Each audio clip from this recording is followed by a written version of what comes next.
주께 두 손 모아 비나니 크신 은총 베푸사 밝아오는 이 아침을 환히 비춰 주소서. 오 주 우리 모든 허물을 보혈의 피로 씻기어 하나님 사랑 안에서 행복을 갖게 하소서. 서로 믿음 안에서 서로 소망 가운데 서로 사랑 안에서 손잡고 가는 길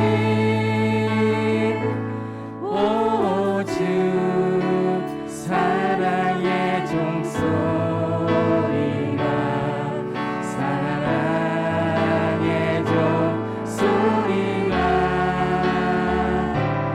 이 시간 우리 모두를 감사하게 하여 주소서.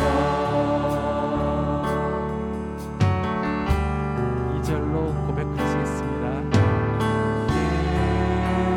두 손 모아 비나니 크신 은총 베푸사 주가 예비하신 동산에 항상 있게 하소서. 오주 우리 맘에 새빛이 어둠 밝게 하시어 진리의 말씀 안에서 늘 순종하게 하소서. 서로 참아주면서 서로 감싸주면서 서로 사랑하면서 주께로 가는 길 오주 사랑의 종소리가 사랑의 종소리가 이 시간 우리 모두를 감사하게 하여 주소서. 이 시간 우리 모두를 감사하게 하여 주소서.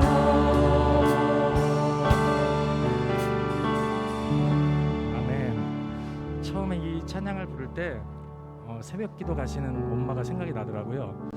울컥했었는데 두 번, 세 번 계속 부르면서 저를 위해 우리를 위해 기도해 주시는 하나님이 생각났습니다. 뿐만 아니라 우리가 몰랐지만 이 새벽에 우리를 위해 기도해 주시는 목사님이나 사모님도 계시고 또 중보기도 팀도 있고 또 구역 예배도 있습니다. 중보는 정말 위대합니다. 우리 서로 중보 기도해 주는 그런 성도님이 되시기를 간절히 소망합니다. 소망합니다.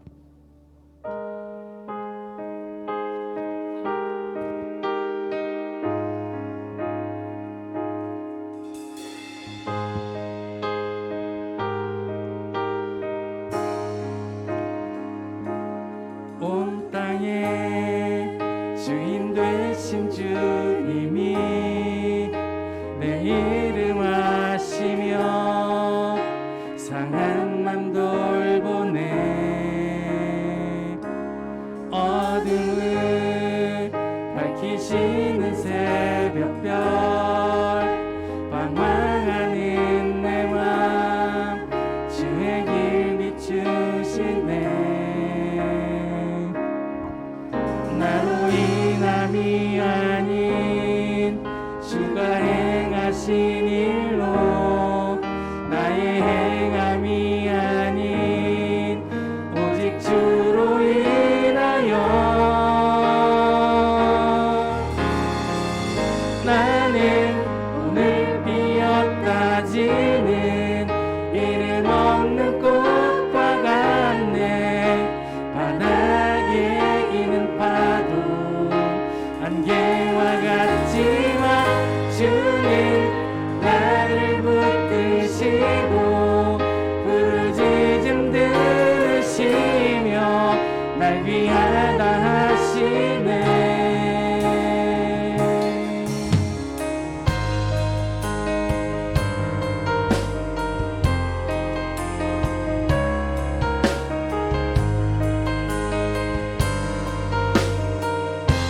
주님은 나의 죄를 보시고 사랑의 눈으로 날 일으키시네. 바다를 잠잠하게 하시듯 내 영혼의 폭풍 고요케 하시네.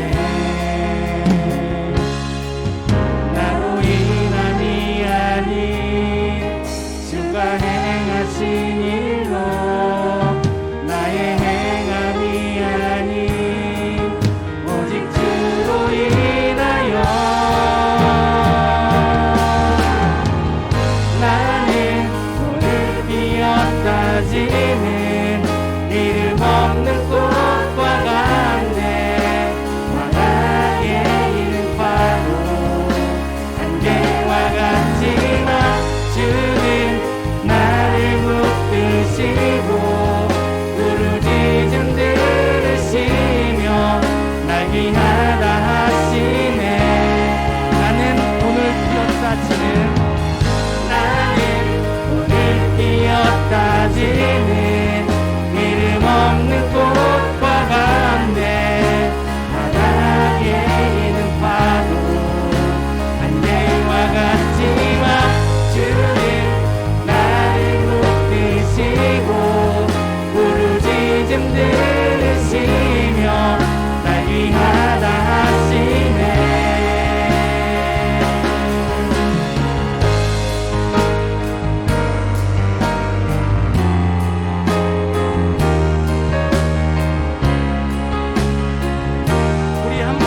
선포하시겠습니다. 나는 오늘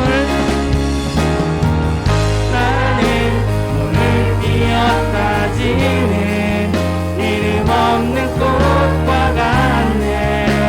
바닥에 있는 파도 안개와 같지만 주는 나를 붙드시고 부르짖음 들으시며 날 귀하다 하시네. 나는 오늘 피었다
주님의 것입니다.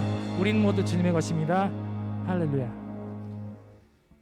마지막 찬양 주님께 올려드리고 목사님 나오시겠습니다.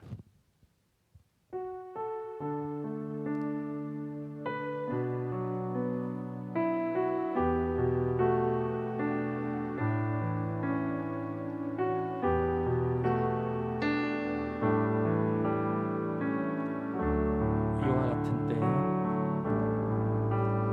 이와 같은 때에 난 노래하네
주님 사랑해요.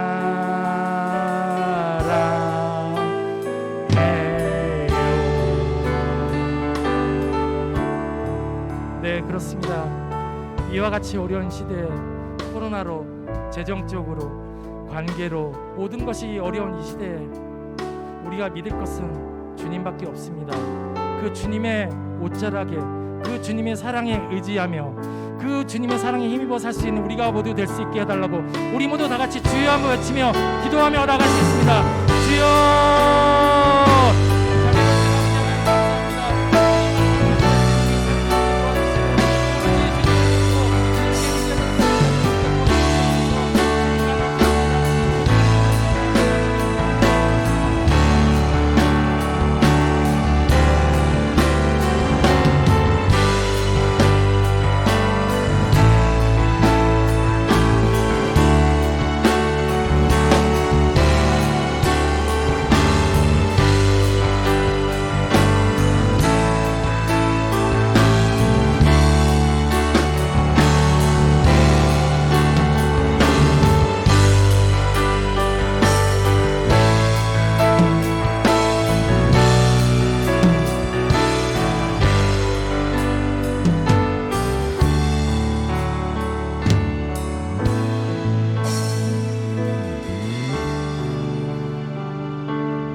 사람은 악인의 꾀를 좇지 아니하며 죄인들의 길에 서지 아니하며 오만한 자들의 자리에 앉지 아니하고 오직 여호와의 율법을 즐거워하여 그의 율법을 취하러 묵상하는 자로다. 그는 시냇가에 심은 나무가 저를 따라 열매를 맺으며 그 잎사귀가 마르지 아니함 같으니 그가 하는 모든 일이 다 형통하리로다. 은혜로우신 아버지 하나님, 들포도와 같은 우리들을 주님께서 옮겨서 참 포도나무신 예수 그리스도에게 접붙임으로 우리로 말미암아 하나님의 자녀가 되게 하신 그 은혜를 찬송합니다. 오늘도 하나님의 자녀로 하나님을 예배하는 것이 우리 성도의 최고의 본분임을 기억하고 오늘도 우리의 몸과 마음과 정성을 다해서 하나님을 예배하오니 하나님이 영광을 받으시옵소서. 성령님께서 우리 각자의 심령을 주장하시고 생각을, 마음을, 뜻을 주장하시고 하나님의 그 보좌 앞에 온전히 엎드릴 때에 우리의 예배와 우리 예배의 자세가 하나님께 온전히 연락되어지고 아벨의 몸과 아벨의 제물을 받으시는 하나님께서 우리의 예배를 하나님 받으시옵소서. 우리 주 예수 그리스도 이름으로 기도드립니다. 아멘. 1장 찬송을 드리겠습니다.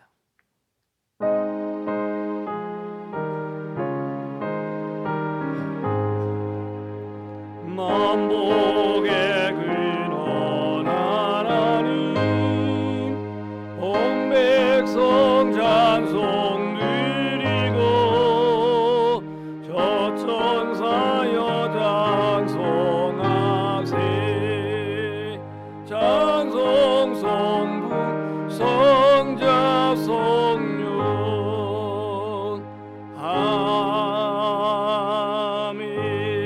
아멘. 교동문 24번 시편 46편입니다.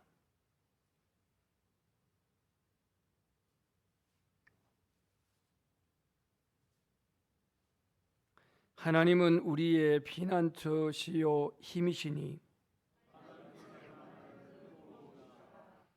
그러므로 땅이 변하든지 산이 흔들려 바다 가운데에 빠지든지 바닷물이 솟아나고 뛰놀든지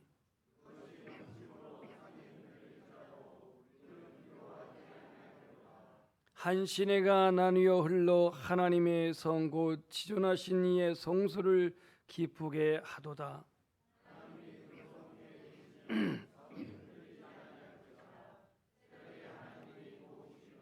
그가 땅 끝까지 전쟁을 쉬게 하심이요 이르시기를 너희는 가만히 있어 내가 하나님 됨을 알지어다.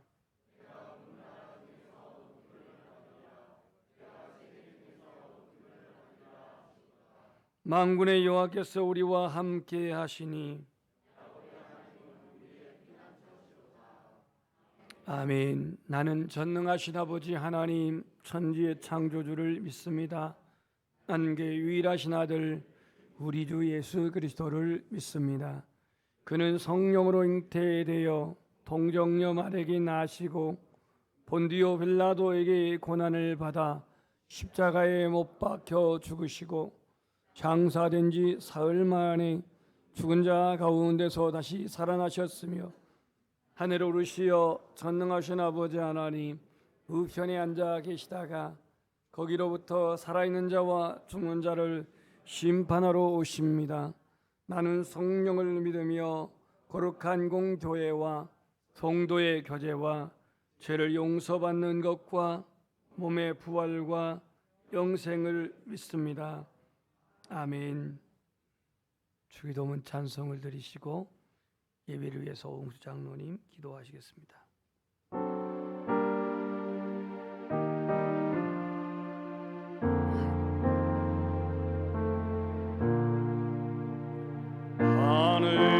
하늘에 계신 아버지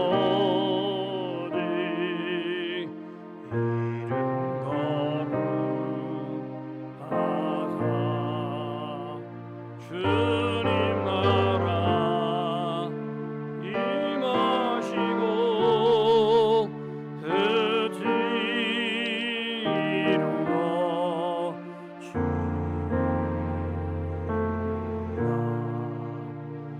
일용할 양식 주시고 우리들의 근죄 다 용서하시고 또 시험에 들게 마시고 악에서 구원하소서.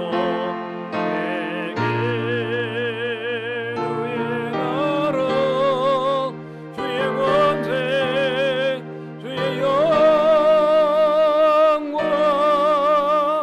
영원히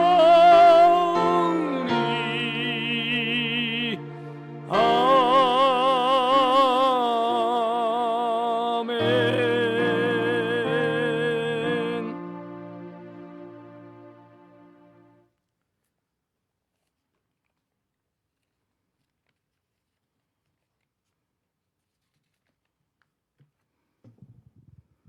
천지 만물을 창조하시고 우리의 모든 삶을 주관하시는 사랑의 하나님, 거룩한 성일을 맞이하여 주님 앞에 나와 예배드릴 수 있도록 허락하신 하나님 아버지의 은혜에 감사드립니다. 긴 무더위와 장마가 여전히 이어지고 있지만 또한 코로나 상황이 우리를 힘들게 하지만 그러함에도 불구하고 아버지 하나님의 사랑과 은혜로 한 주간 동안 살아올 수 있었음에 감사드립니다. 하나님의 은혜는 변함없으신데 저희들이 연약함으로 때로는 하나님 마음을 아프게 한 죄가 있다면 이 시간 고백하오니 용서하여 주시옵소서. 임마누엘 되신 아버지 하나님, 저희와 늘 함께 하신다고 성령님께서는 저희들에게 말씀하시지만 저희들의 심령이 때로는 어두워져서 혹은 유혹에 빠져서 하나님 아버지와의 교제가 너무나도 부족하였음을 고백합니다. 아버지 하나님이시여, 이 시간 주님 앞에 나와서 하나님을 경배하며 하나님과 교제하길 원하오니 저희들에게 주님의 사랑과 감사의 감격이 충만하게 회복되어지게 하여 주시옵소서.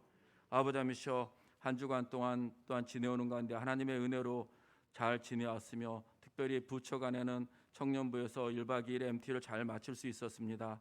아버지이시여 다음 세대인 우리 청년들이 함께 모여 친목함으로 그리스도의 이름으로 모여 싸우니 그들이 더욱더 이 나라를 발전시키는 데 있어서 크리스찬의 삶을 온전히 이루어가며 하나님께 영광 돌리며 감사할 수 있도록 인도하여 주시옵소서. 주위를 둘러보건대 아직도 연양의 식구들, 질병으로 고통받는 성도들이 있습니다. 하나님께서 친히 안수하여 주시옵소서. 온전한 치료가 있게 하여 주시옵소서. 또한 육체적 질병뿐만 아니라 영적으로 억눌린 연양의 식구들이 있습니다. 이 예배를 통하여 온전한 치료와 회복이 있게 하여 주시옵소서. 뿐만 아니라 혹시라도 물질적인 축복의 통로가 갇혀 있다면 이 시간 열리는 축복의 은혜가 있게 하여 주시옵소서. 또한 다른 사람과의 뒤틀린 관계가 있다면 이 시간 온전히 회복되어지는 은혜를 누릴 수 있도록 인도하여 주시옵소서. 이 땅의 일제의 강점기를 벗어나 광복의 기쁨을 허락하신 아버지 하나님, 대한민국의 위정자들이 이제 더 이상 소모적인 정쟁을 멈추고 하나님을 경외하며 백성을 사랑하며 존대히 여기는 정책과 정치를 할 수 있도록 그들을 변화시켜 주시옵소서. 먼저 대한민국의 모든 교회들이 이 땅의 권력자들을 의존할 것이 아니라 온전히 하나님만을 바라보며 하나님께만 간구하며 우리의 소망이 하나님께만 있음을 알게 하여 주시옵소서. 또한 선포하게 하여 주시옵소서. 하나님을 기뻐하는 교회가 되게 하여 주시옵소서. 이 시간 하나님께 세우신 윤세관 목사님 단위에서 하나님의 말씀을 대언하실 때 성령님의 감동으로 우리 연양의 성도들 모두 아멘으로 화답하며 회개와 감사가 있게 하여 주시옵소서. 성령님의 임재를 체험하며 새 힘을 얻을 수 있도록 인도하여 주시옵소서. 또한 이러한 은혜를 통하여 이어지는 한 주간의 삶 가운데서도 하나님께서 허락하신 믿음으로 승리하며 감사하며 살아갈 수 있도록 인도하여 주시옵소서. 예배를 위하여 여러 기관에서 알게 모르게 수고하시는 많은 성도님들이 있습니다. 하나님의 큰 위로와 축복 있게 하여 주시옵소서. 비록 사람들의 칭찬과 또한 영광은 받지는 못할지라도 하나님께서 알아주시니 감사하게 하여 주시옵고 그 힘이 떨어지지 아니하도록 붙잡아 주시옵소서. 온전히 하나님께 드리는 예배 가운데 성령님께서 운행하시며 마귀가 틈을 타서 세상 염려 근심 걱정으로 우리의 예배를 방해하지 못하도록 지켜 주시옵소서. 예배가 온전히 신령과 진정으로 드리는 예배가 되어지게 하시며 하나님께 상달되어지는 하나님께서 흡족하게 받으시는 예배가 되게 하여 주시옵소서. 우리의 믿음이 회복되어지며 하나님께서 부어주시는 은혜가 충만한 예배 되게 하여 주시옵소서. 이 모든 말씀 우리를 사랑하시고 은혜와 축복을 한없이 부어주시기를 원하시는 예수 그리스도의 이름으로 기도드립니다. 아멘.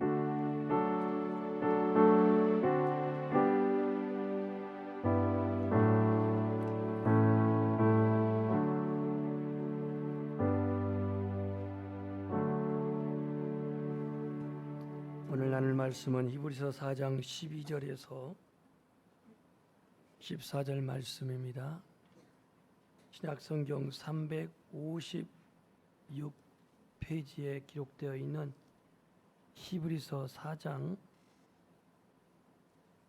12절에서 14절입니다. 13절입니다. 13절? 13절? 12절에서 13절. 하나님의 말씀은 살아있고 활력이 있어 좌우의 날선 어떤 곰보다도 예리하여 혼과 영과 및 관절과 골수를 찔러 쪼개기까지 하며 또 마음의 생각과 뜻을 판단하나니 지으신 것이 하나도 그 앞에 나타나지 않음이 없고 우리의 결산을 받으실 이의 눈앞에 만물이 벌거벗은 것 같이 드러나느니라. 아멘. 아멘. 주님의 이름으로 축복합니다. 우리 찬송 부를 때 이런 찬양이 있습니다. 풀은 마르고 꽃은 시드나 주의 말씀은 영원해. 주의 말씀은 영원해. 하나님의 말씀은 예수님께서도 이렇게 말씀했습니다. 천지가 없어지겠으나 나의 말은 1.1핵이라도 변하지 아니하고 다 이루리라. 이렇게 말씀을 했습니다. 그래서 오늘 말씀의 주제가 나를 변화시키는 말씀입니다. 나를 변화시키는 말씀. 어쩌면 오늘 우리 자신에게 좀 부담이 될 수 있는 주제이기도 하겠습니다. 왜냐하면 내가 하나님의 말씀을 체험해 보지 않았을 때에, 그 하나님 말씀을 경험해 보지 않았을 때에, 그 말씀으로 말미암아 나의 삶 속에서 일어난 변화들의 증거가 없을 때에 좀 부담이 되는 부분이겠는데요. 기독교 역사상의 많은 위인들을 보면은 하나님을 만났던 그들에게 있어서 결정적으로는 말씀을 통해서 그들이 하나님을 만났던 것을 그들의 간증을 통해서 알 수 있습니다. 그러니까 하나님을 만나는 그런 과정은 다양하지만 그 다양함 속에서도 하나님의 말씀을 통해서 주님을 체험하고 주님을 경험하는 사람들이 많다라는 것입니다. 울산대 법대 교수인 이정훈 교수의 얘기입니다. 이분은 젊은 날부터 출가해서 이른바 중이 되었습니다. 조계종에서 수행하고 군대에서는 목사님들을 군목이라고 한다면 군대에서는 군승이라고 합니다. 군승. 군대 승려란 뜻인데요. 독실한 불자로서 그는 불교가 한국 사회를 움직이는 중심이 되는 그러한 종교로 세우고자 반대급부인 교회를 어떻게 하면 무너뜨릴까, 그런 고민을 한 끝에 종교자유정책연구회라고 하는 소위 종자연이라고 하는 그런 모임을 구성했습니다. 누구보다도 기독교를 비판하고 비난하고 그렇게 정죄했던 사람 이정훈 교수, 그는 미션 학교에서 체포를 없애야 한다, 그리고 성경을 가르치는 것을 금해한다, 이러한 계획을 세우고 기독교를 어떻게 하면 무너뜨릴까, 이런 계획을 세우고 그날도 그는 암자에서 내려와 평소 마찬가지로 CTS를 틀어놓고 목회자들의 설교를 듣고 있습니다. 기독교 교리의 맹점이 뭔지, 그리고 CTS에서 나온 설교가들은 대부분 대형교회 목사님들인데 저들의 메시지의 허점은 뭔지, 이와 같은 것을 파악하기 위해서 그는 CTS를 들은 겁니다. 흔히들 은혜 받기 위해서가 아니라 어떻게 하면 기독교의 허점을 찾고 교리적인 허점을 찾을까. 그날도 설교를 들으면서 비아냥거립니다.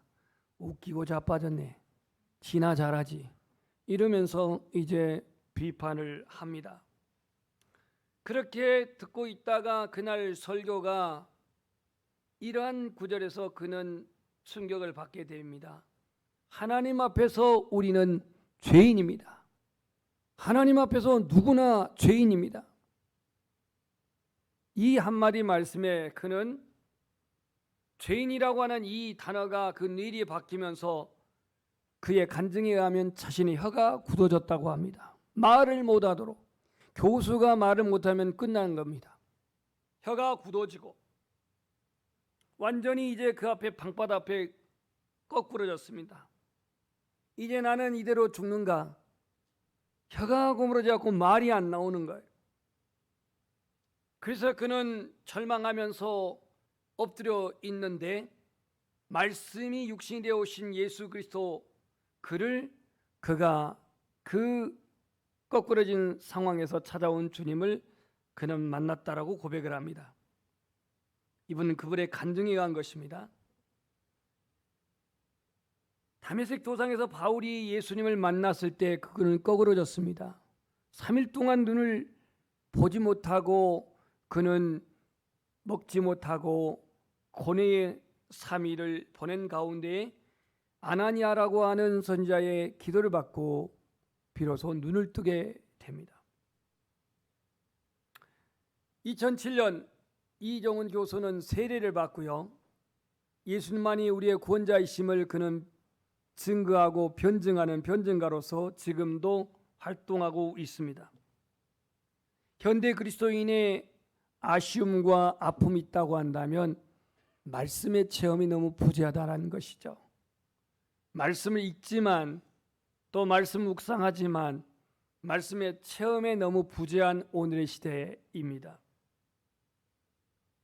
하나님의 말씀인 성경은 성도의 믿음의 원천이고 삶의 기준이 되는 게 말씀입니다.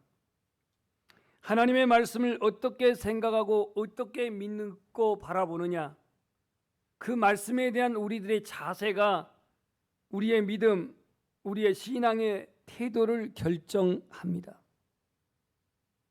그리스도의 신앙의 가장 기본적인 삶이 바로 말씀과 기도의 삶인데, 말씀만 내가 믿고 기도의 삶을 하지 아니하면 한 날개를 잃은 것과 같습니다. 그러니까 이 하나님의 말씀과 기도가 같이 갈 때에 균형 잡힌 양 날개를 펼 수가 있습니다. 여러분의 오늘의 삶 속에서 나는 말씀과 기도를 같이 하고 있는 균형이 있는 그런 나의 신앙의 삶인지를 한번 생각해 보십시오.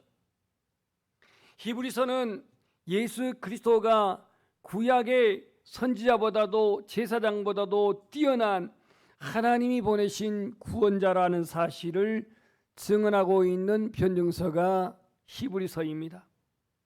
당시에 네로 황제의 그러한 박해와 핍박으로 말미암아 그리스도인들이 절망할 때에 오늘 너희들이 믿음의 주 온전케 하신 예수 그리스도를 바라봄으로 믿음에 굳게 서서 저 영원한 안식인 하나님 나라에 이르자라고 그렇게 당부하고 있는 게 히브리서입니다.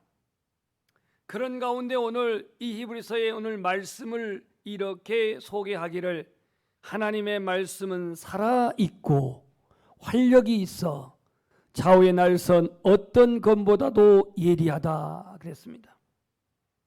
첫 번째 말씀은 검과 같다고 그럽니다. 말씀은 무엇과 같다고요? 검과 같다라는 겁니다. 왜 다른 표현도 많은데 검이라고 하는 표현을 쓰고 있을까요? 검은 찌르는 역할을 하죠. 또 자르는 역할을 하죠. 그런데 여기서 왜 하나님의 말씀을 검으로 비유해서 말씀을 했을까요? 구약의 제사장들은요, 제물을 드릴 때에 그 제물을 드려진 양이라든가 염소라든가 송아지라든가 이러한 제물을 드릴 때에 제사장이 가지고 있는 그 검으로 각을 떴다고 합니다. 우리는 칼이 예리하지 않고서는요 각을 뜰 수가 없습니다.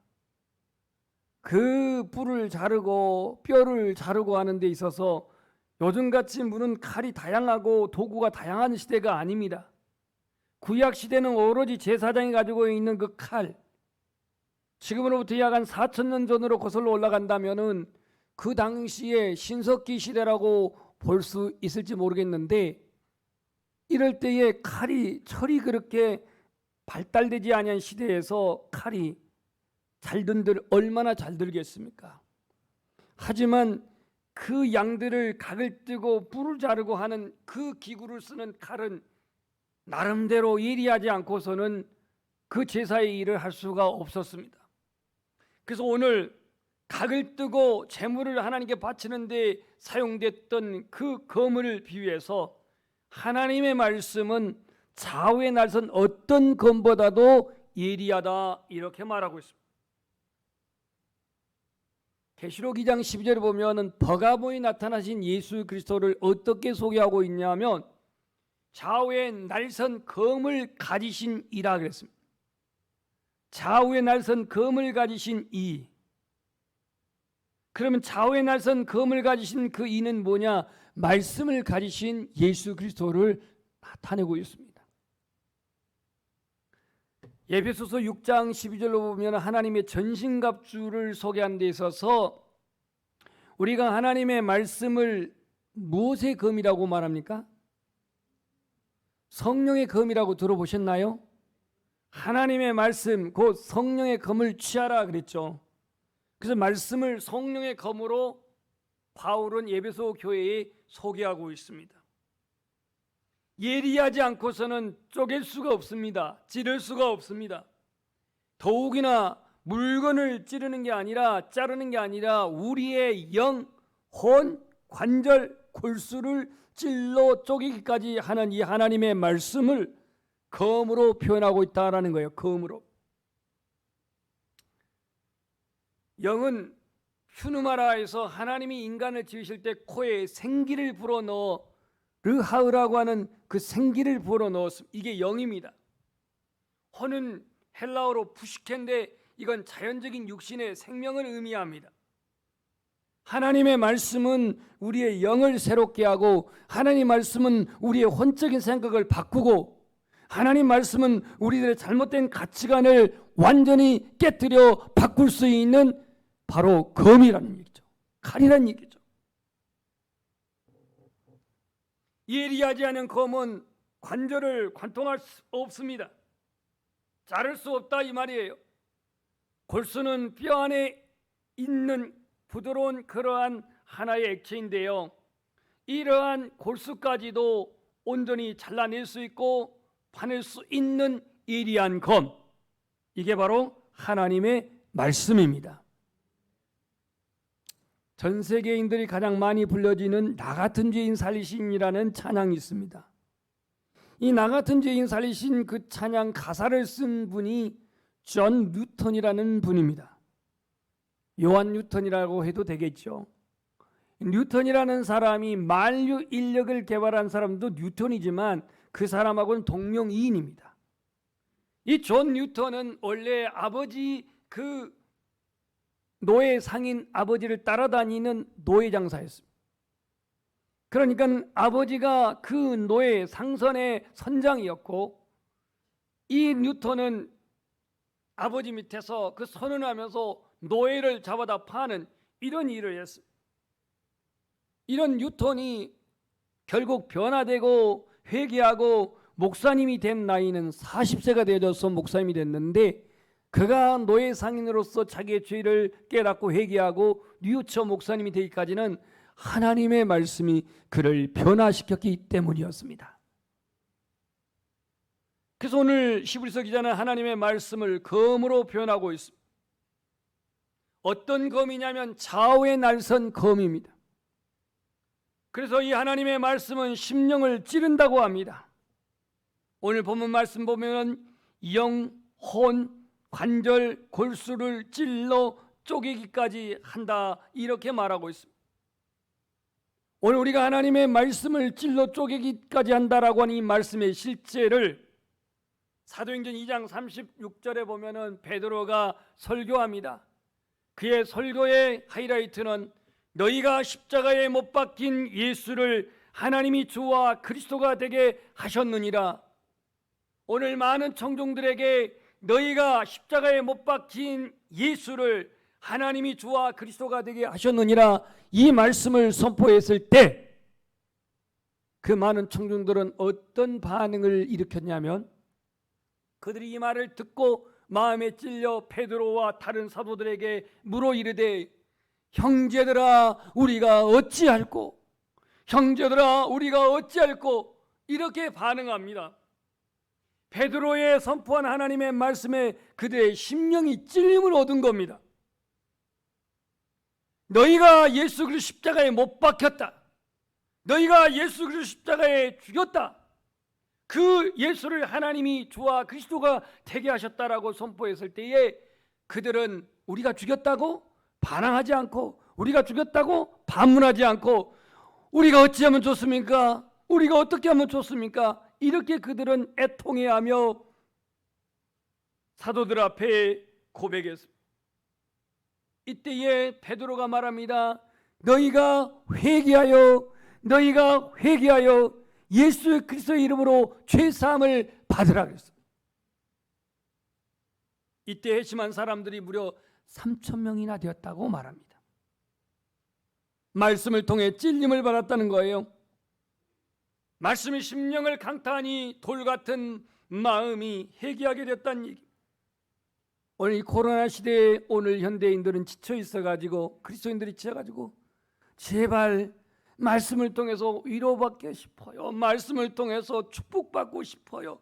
말씀을 통해서 내가 소생하고 싶은데, 여러분, 내가 가려운 부분을 긁어주는 것이 설교가 아니에요.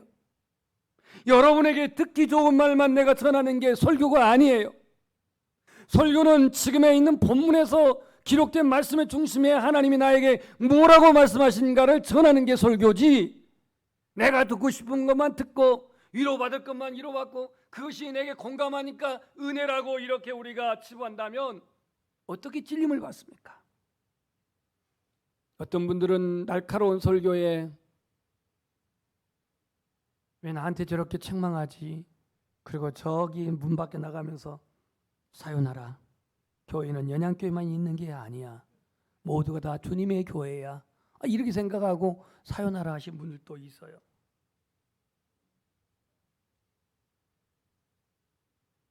저희 집에는요, 대로 만든 등 긁기가 있습니다. 여러분 집에도 그 하나씩 있죠? 그 효자손이라고. 이게 옛날에는 이렇게 좀 유연이 있었고 다 타는데 요즘은 유연성이 없어서 안 닿아요. 근데 자꾸 이제 이게 긁어요. 그러니까 누가 늙어간다고 그렇게 기분 나쁘게 얘기를 하대요.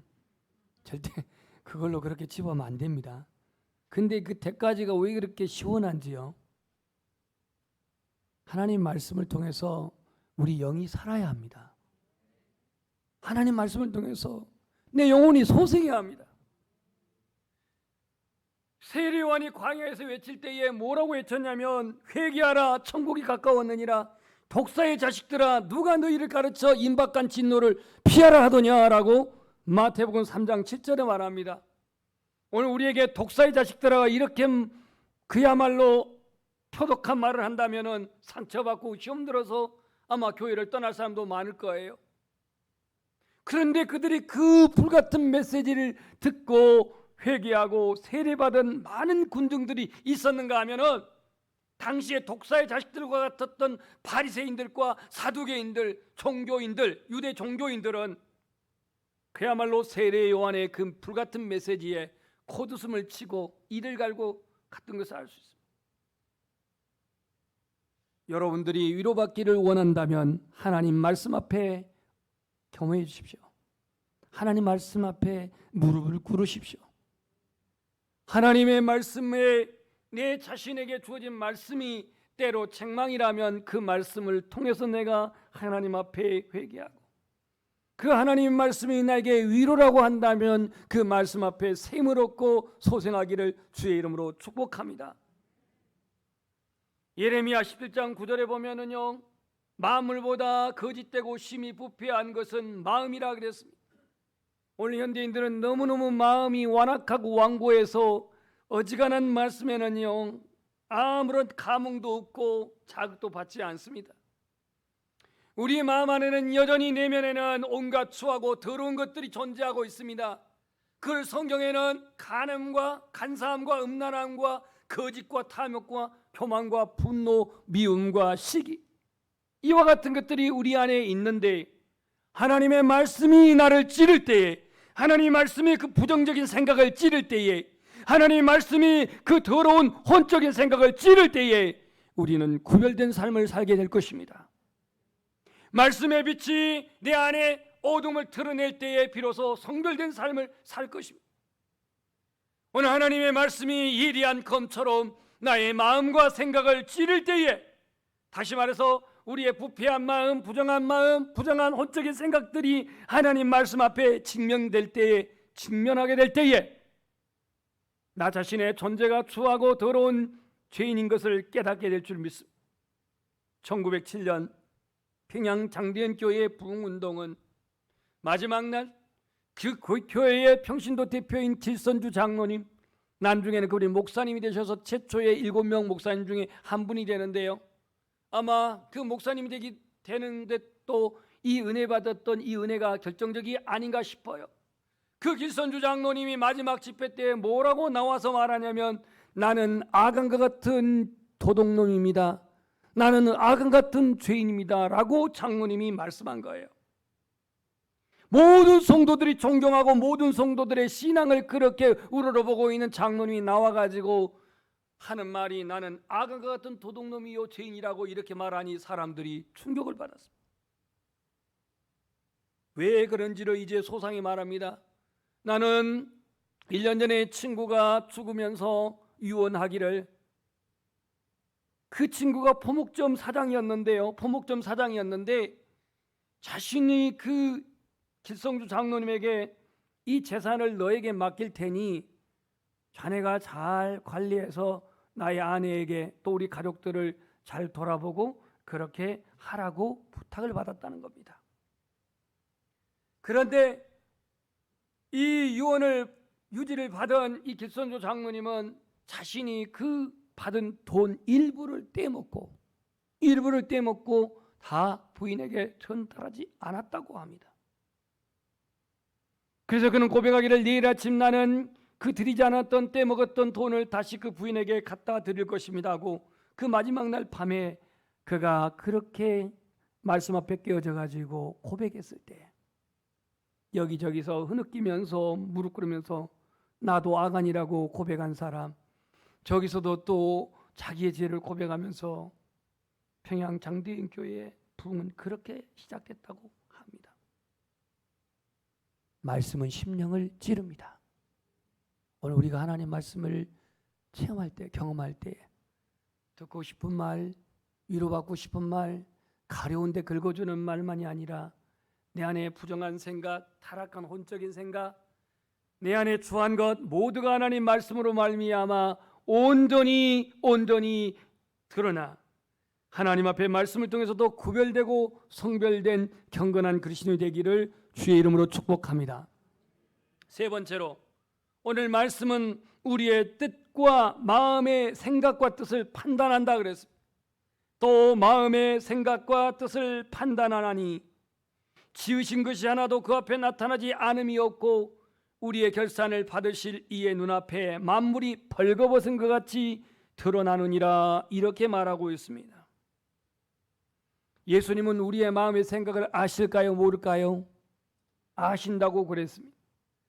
안식일법을 지키지 않는다고 속으로 쑥덕거리면서 예수님을 정죄하는 그들을 다 아시고 그들의 마음을 다 아셨어요. 생각을 아셨어요. 그러면 말씀이 육신이 되어 우리 가운데 오신 분이 예수 그리스도인데 하나님 말씀 앞에 우리의 모든 행실이, 하나님 말씀 앞에 우리의 모든 생각이, 하나님 말씀 앞에 우리의 모든 계획이 드러나지 않을까요? 하나님의 말씀은 마음 깊숙한 지약을 드러냅니다. 더 나아가 내 마음의 생각과 의도까지도 밝혀냅니다. 그래서 오늘 4장 12절 하에 보면은 또 마음의 생각과 뜻을 판단한다고 이렇게 말하고 있습니다. 오늘 우리의 신앙의 기준을 말씀해 두십시오. 시대적인 흐름으로 판단하지 마세요. 예를 들자면 생명을 죽이는 낙태, 그럴 수도 있지 뭐. 창조질서를 파괴하는 동성연애, 그럴 수도 있지 뭐. 전부 다 성경은 이건 죄악이라고 말하고 있습니다. 그런데 오늘날 그리스도인들도 안타깝게 하나님의 말씀으로 삶의 문제를, 하나님의 말씀으로 현대인의 가치관을 그렇게 규정하지 않고 시대적인 흐름으로 판단을 해버립니다. 간통죄 폐지가 얼마나 이 사회에 많은 어려움과 가정관계의 파괴와 부부관계의 그러한 불행을 가져왔습니까? 사단은 소위 문화적인 트렌드를 이용하여서 오늘의 세계관을 파괴합니다. 불륜을 불륜으로 보지 않고 로맨스로 보는 이와 같은 것들이 바로 사단이 문화적인 트렌드를 가지고 세계관을 혼란시킵니다. 인생은 거저 즐기는 것이요, 물론 우리 인생은 한 번이기 때문에 행복한 인생이 돼야겠지만 그 즐긴다고 하는 그 즐김이 하나님의 말씀에서 벗어난 인간의 육신의 정욕, 안목의 정욕, 이생의 자랑대로 즐기라고 한 것이 소위 말한 문화적 트렌드가 아닙니까? 그래서 사단의 계략은 언제나 아름답고 언제나 달콤합니다. 솜사탕처럼. 우리가 성도로서 시대적 흐름으로 살아간다면 하나님 앞에 부끄럽지 않겠습니까? 우리의 마음의 뜻과 생각을 판단하는 게 하나님의 말씀인데 오늘 세상의 어떤 풍조라든지 시대적인 흐름으로 판단하지 말고 하나님의 말씀으로 나의 생각을, 하나님의 말씀으로 나의 삶을, 하나님의 말씀으로 나의 태도와 자세를 날마다 점검할 수 있기를 주의 이름으로 부탁합니다. 그래서 하나님의 말씀은 살아있는 운동력이고, 하나님의 말씀은 차후의 날선 검보다도 예리하고, 하나님의 말씀은 우리의 마음의 생각과 뜻을 감찰하신다라고 말하고 있습니다. 병원에 가면 아무리 내가 장사를 할지라도 의사의 진단대로 몸을 맡길 수밖에 없습니다. 그것이 골문 상처라면 그것을 수술할 수밖에 없습니다. 우리가 영적으로 병든 심령을 수술하고 영적으로 병든 심령은 치료받아야 되는데 그 기준은 하나님의 말씀입니다. 오늘 13절에 지으신 것이 하나도 그 앞에 나타나지 않음이 없고 우리의 결산을 받으실 이 그분이 하나님이십니다. 눈앞에 만물이 벌거벗은 것 같이 드러나느니라 이렇게 기록하고 있습니다. 우리는요 어떻게 살든 간에 하나님 앞에 마지막 설날이 옵니다. 계시록에도 나와 있고 요한복음 6장에도 나와 있습니다. 하나님 앞에 벌거벗은 같이 드러난다고 말합니다. 왜냐하면 하나님의 말씀의 잣대 앞에는 누구도 가려울 수가 없기 때문에 그 행실이 선하든 악하든 숨김없이 드러날 것이라고 말합니다. 따라서 하나님의 심판의 기준은 하나님의 말씀이 기준입니다. 하나님의 말씀이 유일한 기준이고 표준입니다. 오늘 우리는 말씀대로 믿고 말씀대로 살아가기를 소망합니다. 예수님은 공생을 시작할 때에 마귀의 시험을 받았습니다. 사단은 하나님의 말씀까지 인용하면서 예수님을 집요하게 시험했지만 예수님도 끝까지 말씀으로 대적하여서 사단을 물리쳤습니다. 오늘 이 히브리서 말씀은 우리 성도들에게 비박과 박해 속에서 그렇게 불안해하는 당시 유대교 개종한 그리스도인들에게 이 말씀을 하면서 하나님의 말씀으로 여러분들이 믿고 그 하나님의 말씀에 의해서 여러분 순종하십시오. 반드시 하나님 앞에 우리가 설 날이 올 텐데, 결산할 날이 올 텐데 그 앞에 우리는 말씀 앞에 다 우리 행실이 드러날 것입니다 라고 오늘 히브리서 기자는 말하고 있습니다. 결론적으로 하나님의 말씀은 검과 같아 그랬습니다. 검이 아니라 검과 같아 그랬습니다. 검. 그냥 검이 아니라 예리한 검입니다. 예리한 검인데 어떠한 검이냐? 바로 우리의 혼과 영과 관절과 골수를 찔러 쪼개기까지도 하는 예리한 검과 같다고 말했습니다. 이것을 에베소서에서는 성령의 검이라고 말했습니다. 성령의 검.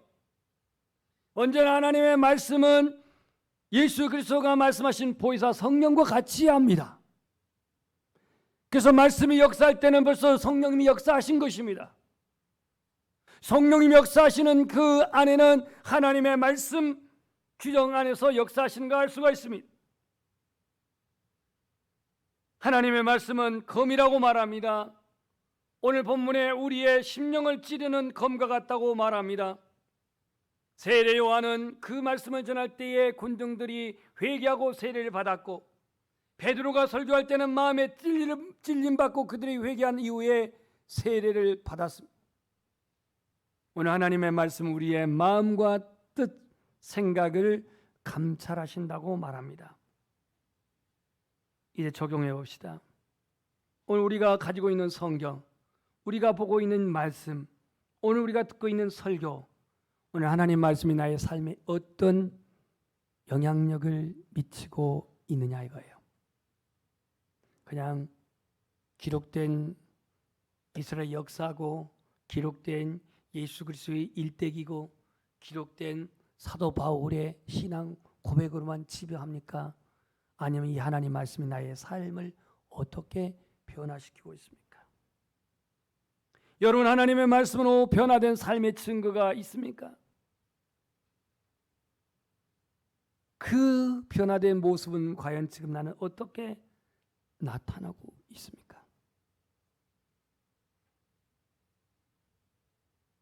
이 한 주간 우리가 살아갈 때에 이 하나님의 말씀으로 내 영혼이 찔림을 받든 감동을 받든 아니면 도전을 받든 그 하나님의 말씀이 나를 변화시키고 삶을, 가치관을, 방향을 바로 변화시키는 그러한 변화 역사가 있기를 주님의 이름으로 축복합니다.